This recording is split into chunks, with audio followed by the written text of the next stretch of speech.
राज ठाकरेंनी शिवसेना सोडून चूक केली अशी कोणती मागणी बाळासाहेबांकडे केली होती असा सवाल करत भुजबळांनी टीका केली.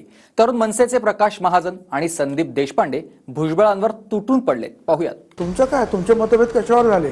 बाजूला पडण्याचं कारण काय? काय मागणी होती तुमची? सांगा ना लोकांना. शरद पवारच्या नादी लागून बाळासाहेबांच्या पाठीत खंजीर खुपसणारे भुजबळच आहे. भुजबळ साहेबांना माहीत नाही का काय षडयंत्र रचलं?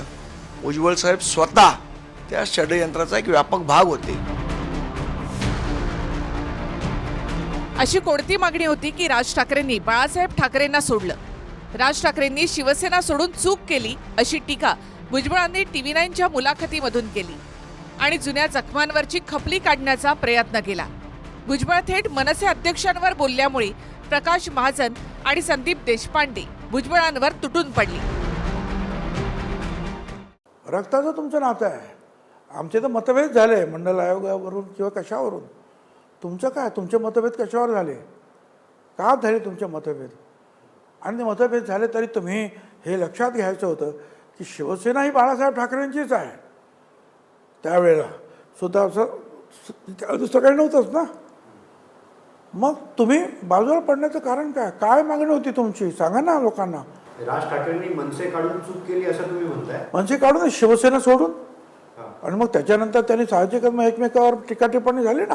पण भुजबळाचं नॉलेज एवढं कसं कमी आहे? 93 साली भुजबळ स्वतः 18 आमदार घेऊन बाहेर पडले. कशामुळे पडले?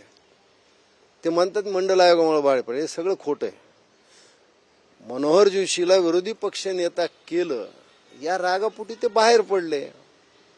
आणि आज त्यांनी राज ठाकरेवरची टीका केली. राज ठाकरे बाहेर पडले म्हणजे त्यांनी काही पक्ष फोडला नाही. त्या बाळासाहेबाला सांगून ते पक्षाच्या बाहेर पडले. खरं म्हणजे भुजबळाला हे लक्षात नाही आहे की अख्ख्या देशाचं आदराचं स्थान असलेले हिंदू हृदय सम्राट बाळासाहेब ठाकरेला टी बाळू म्हणायला कुणी सुरुवात केली? भुजबळनं केली. भुजबळनं बाळासाहेबाच्या वयाचा मुलाजा न ठेवतात त्यांना अटक कुणी केली? भुजबळनं केली. हे भुजबळ विसरलेत काय? शरद पवारच्या नादी लागून बाळासाहेबाच्या पाठीत खंजीर खुपसणारे भुजबळच आहेत. भुजबळ विसरले कसे? भुजबळाने काल हा विषय घेण्याचं काहीच कारण नव्हतं. का सोडली याचं कारण सुस्पष्ट आहे. दुसरी महत्त्वाची गोष्ट, ज्या पद्धतीने सन्माननीय हिंदू हृदय सम्राट बाळासाहेब ठाकरे यांच्या आजूबाजूला जे बडवे होते त्यांनी जे राजसाहेबांच्या विरोधात षडयंत्र रचलं, भुजबळ साहेबांना माहीत नाही का काय षडयंत्र रचलं? भुजबळ साहेब स्वतः त्या षडयंत्राचा एक व्यापक भाग होते. हे कदाचित भुजबळ साहेब विसरले असतील, पण ते होते भाग हे त्यांनाही माहिती आहे. त्यामुळे राजसाहेबांनी का सोडली आता हे सगळ्या गोष्टी मला असं वाटतं भुजबळ साहेबांनी बोलू नयेत. आता भुजबळ बाळासाहेब आणि राज ठाकरे यांच्यावर का बोलली? त्याचं कारण म्हणजे लोकसभेच्या महायुतीच्या प्रचारामध्ये राज ठाकरे यांनी उद्धव ठाकरेंसह भुजबळांवर केलेली टीका. ज्या छगन भुजबळांनी माननीय बाळासाहेबांना अटक करण्याचा प्रयत्न केला होता, त्या छगन भुजबळांबरोबर तुम्ही बाहेर पडल्यावरती, भाजपवरनं फारकत घेतल्यावरती एका मंत्रिमंडळामध्ये तुम्ही मांडीला मांडी लावून बसता, तेव्हा वाटत नाही की माझ्या वडिलांना अटक करायला लावणारा हा माणूस ह्याच्यावर मी बसणार नाही? वाटलं नाही तेव्हा? कसला फोडाफोडीचं राजकारण सांगताय तुम्ही? बाळासाहेबांच्या अटकेचे आदेश तत्कालीन आघाडी सरकारचे गृहमंत्री छगन भुजबळांनी का दिले होते ते पाहूया. बाळासाहेबांसोबतच्या मतभेदानंतर 1991 मध्ये भुजबळ शिवसेनेच्या 18 आमदारांसोबत बाहेर पडली. त्यानंतर आक्रमक झालेल्या शिवसैनिकांनी भुजबळांच्या बंगल्यावर हल्ला केला, ज्यातून भुजबळ अगदी थोडक्यात बचावले. 2000 मध्ये आघाडी सरकारमध्ये भुजबळ गृहमंत्री झाले आणि त्यांनी 1992च्या मुंबई दंगलीची फाईल काढली. 1992 ते 93च्या दंगलीमध्ये सामना वृत्तपत्रामध्ये प्रक्षोभक संपादकीय लिहिल्याचा आरोप बाळासाहेब यांच्यावर होता. दंगलीची फाईल ओपन करून तत्कालीन गृहमंत्री भुजबळांनी 25 जुलै 2000ला बाळासाहेबांच्या अटकेचे आदेश दिले. भुजबळांच्या आदेशानंतर 500 पोलिसांचा ताफा मातोश्रीवर आला आणि पोलिसांनी बाळासाहेबांना दादरच्या महापौर बंगल्यावर आणलं. दादरच्या महापौर बंगल्यामध्ये पोलिसांनी बाळासाहेबांच्या रीतसर अटकेची कारवाई पूर्ण केली. त्यानंतर बाळासाहेबांना भोईवाडा न्यायालयामध्ये आणण्यात आलं. मात्र न्यायाधीशांनी गुन्ह्याच्या तपासाची मुदत संपल्याचं सांगून खटलाच कायमचा बंद केला आणि बाळासाहेबांची सुटका झाली.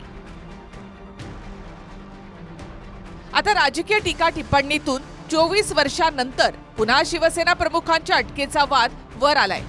दुसरीकडे TV9च्या मुलाखतीमधून भुजबळांनी नाशिकच्या जागेवरून सुद्धा गौप्यस्फोट केला. दिल्लीमध्ये अमित शहांनी तिकीट निश्चित केल्यानंतर फडणवीस आणि बावनकुळे यांनी मला लढण्यास सांगितलं.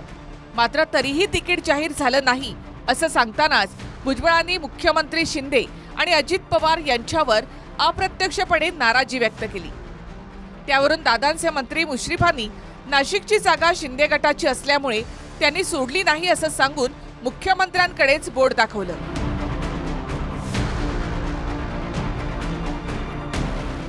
आणि ते अमित शहा साहेबांनी सांगितलं की नाशिकची ज्या चर्चा सुरू झाली त्यांनी सांगितलं, अजितदादा म्हणाले की आम्हाला सीट द्या, आम्ही समीर भुजबळ यांना उभं करतो, ते माझे खासदार आहे. तर अमित शहा मध्येच म्हणाले की नहीं वो नहीं, जो मंत्री कौन है वो मंत्री वहाँ खड़ा रहेंगे. म्हणजे मी बाहेर आल्यावर मी देवेंद्र फडणवीसांना फोन केला आणि त्याला मुद्दाम उलटं बोललो की आपण समीर भाऊला जरा तिकीट द्या ना आमच्या नाशिकचं. तेवढं नाही हो, अमित भाई म्हणाले की तुम्हीच उभं राहायचं आहे, तुम्हाला उभं राहायचं आहे. आता फक्त जे आहे की अनाऊन्समेंट जी आहे नियमाप्रमाणे व्हायला पाहिजे. त्याप्रमाणे त्यांच्या वाटाघाटी सुरू झाल्या. पहिल्या आठवड्यामध्ये काही नावं जाहीर झाली, माझं नाव नाही आलं. नाशिक लोकसभेची उमेदवारी फायनल झालेली होती, परंतु काही कारणामुळं ती जागा शिंदे गटाची असल्यामुळं ती जागा सोडण्यामध्ये त्यांनी असमर्थता दाखवली आणि त्याबद्दल त्यांना वाटत असेल की बाबा माझी एकदा नाव जाहीर झालं माझ्यासारख्या ज्येष्ठ नेत्याचं आणि हे होणं हे बरोबर नाही असं त्यांच्या मनातल्या भावना त्यांनी खदखद व्यक्त केली. म्हणजे ती काही नाराजी नाही. नाशिकची जागा कोणाची होती? सन्माननीय खासदार हेमंत गोडसे साहेब तिथं विद्यमान खासदार होते. त्यामुळं नैसर्गिक न्यायाच्या दृष्टीनं नाशिकच्या जागेवरती हा आमचाच अधिकार होता. जेव्हा आम्ही सुरुवात केली जागा वाटपाला तेव्हा पहिली बेसलाईन ही होती, ज्या पक्षाचे जे खासदार त्या पक्षाला ते तिकीट. त्यामुळं असं कुठंही माननीय शिंदे साहेबांवर आक्षेप घेण्याची आवश्यकता नाही किंवा शिंदे साहेबांनी विरोध केला असंही म्हणायची आवश्यकता नाही. विक्रम आ तो गए, जाओगे कैसे? बड़े आराम से. देखिए ये देश हेलो, मैं आ रहा हूँ और हाँ भगा कर ले जाऊंगा. सिक्योरिटी!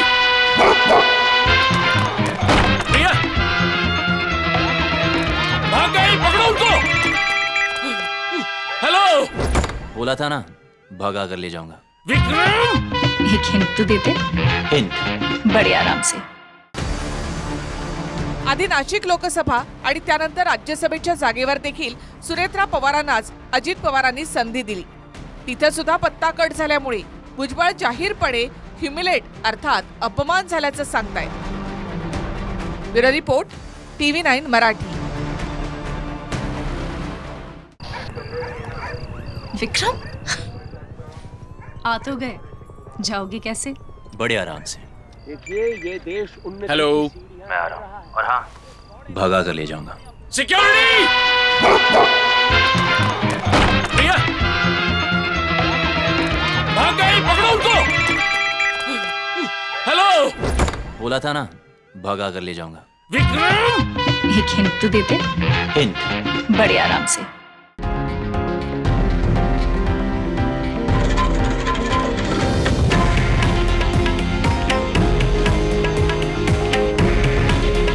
हे आहे देशातील नंबर 1 न्यूज नेटवर्क आणि आपण पाहत आहात TV9 मराठी.